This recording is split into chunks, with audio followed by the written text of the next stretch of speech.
السلام علیکم ناظرین، امید کرتی ہوں آپ سب خیریت سے ہوں گے۔ آپ دیکھ رہے ہیں آپ کا اپنا چینل پڈی کے مسائل۔ اکثر یہ سوال کیا جاتا ہے کہ کم عمر کی لڑکی ہو یعنی 20 سے 21 سال اور شوہر 30 سے 32 سال کا ہو تو کیا بڑی عمر کا شوہر چھوٹی عمر کی لڑکی کو جلدی فارغ مطمئن کر سکتا ہے یا نہیں کر سکتا؟ کیا بڑی عمر کے لڑکے سے شادی کے بعد ایک خوشحال زندگی گزر سکتی ہے یا نہیں؟ آج ہم اسی اہم ٹاپک پہ بات کریں گے۔ آپ سب سے گزارش کروں گی کہ آپ نے ویڈیو کے اختتام تک لازمی دیکھنا ہے تاکہ مکمل طور پر آپ کو پوری بات سمجھ میں آ سکے اور آپ کے علم میں اضافہ ہو سکے۔ اکثر شادیوں میں یہ دیکھا جاتا ہے کہ لڑکا اور لڑکی کی عمر میں 5 سے 7 سال کا فرق ہوتا ہے۔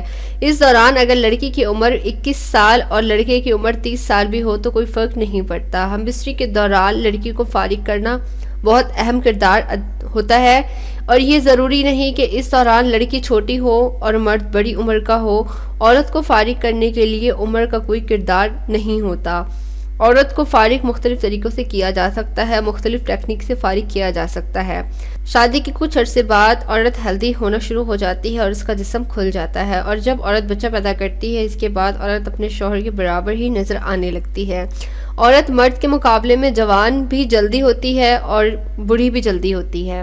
تو یہ تھی ہماری آج کی ویڈیو۔ امید کرتی ہوں آپ کو یہ ویڈیو بہت زیادہ پسند آئی ہوگی اور آپ کے لیے بہت زیادہ انفارمیٹیو بھی رہی ہوگی۔ خیال رکھیے گا اپنا، ملتے ہیں اپنے نیکسٹ ویڈیو میں۔ اللہ حافظ۔